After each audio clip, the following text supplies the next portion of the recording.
मुंबई। रात के 11:30 बजे। बारिश हो रही है, लेकिन रोहन की आंखों में नींद नहीं है। उसका फोन वाइब्रेट कर रहा है बैंक के नोटिफिकेशन से। सैलरी आई थी 1,20,000, बचा सिर्फ 4,200। रोहन ने कोई बड़ा काम नहीं किया। फिर ये पैसे गए कहाँ? मेरा नाम है समार, और आज हम इस चोरी को सॉल्व करेंगे। रोहन एक नॉर्मल आईटी प्रोफेशनल है, दिन रात काम करता है। उसके आसपास सबके पास नए फोन्स और बड़ी गाड़ियां हैं। एक दिन रोहन एक प्रीमियम इलेक्ट्रॉनिक्स स्टोर के अंदर जाता है। फोन की कीमत थी 1.5 लाख रुपए, रोहन के बजट से बाहर। तभी सेल्समैन बोलता है, सर इंटरेस्ट 0 है, सिर्फ 12,000 महीना। 0 इंटरेस्ट? रोहन को लगा ये तो सबसे बड़ा जैकपॉट है। कार्ड स्वाइप हुआ। रोहन खुश था।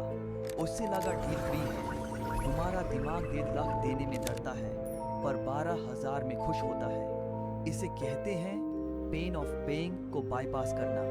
ट्रैप शुरू हो चुका था। एक बार आदत पड़ी तो रोहन ने बाकी चीजें भी EMI पे ले ली।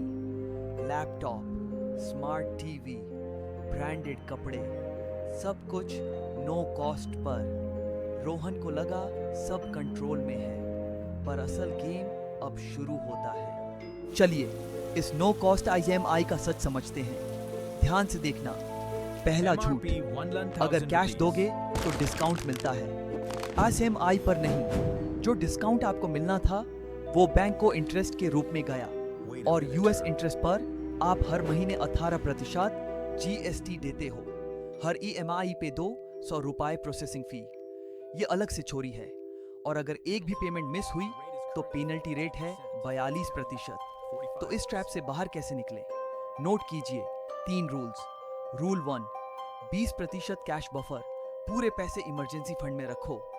रूल 2, एक टाइम पर सिर्फ एक एक्टिव EMI होनी चाहिए। रूल 3, अपने सबसे छोटे EMI को पहले खत्म करो। इससे दिमाग को जीतने की आदत पड़ती है। The snowball effect. रोहन ने ये रूल्स फॉलो किए। आज वो डेट फ्री है।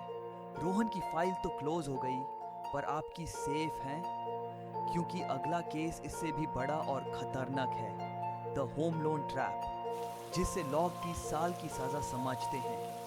अगर आपको आम कंज्यूमर नहीं, फाइनेंशियल डिटेक्टिव बनना है, तो अभी इस चैनल को सब्सक्राइब करके फाइल अनलॉक करो। मिलते हैं अगले केस में। File locked.